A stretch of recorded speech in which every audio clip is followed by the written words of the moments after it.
mizo zirlai te zinga in el na thiang hlim a om theina turata result bu top 10 tarlan le division tarlan hi tha kan tia a chan thang om theng nakina he kan kholian point na ron soi ve le in garinga a mai ro chu in tlan sia ka po pakhat na ni tumin tui lewa po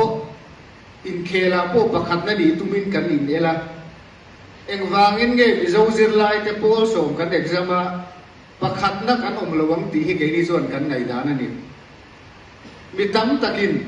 private school te ani advertise na ani anti thi ama hero chu pol kwa pol som syllabus anjira pol som pania pol som pakat syllabus te anjir thi na ti chu tiang lo ti kan omani chuan a poi kho pang chu ti rual chuan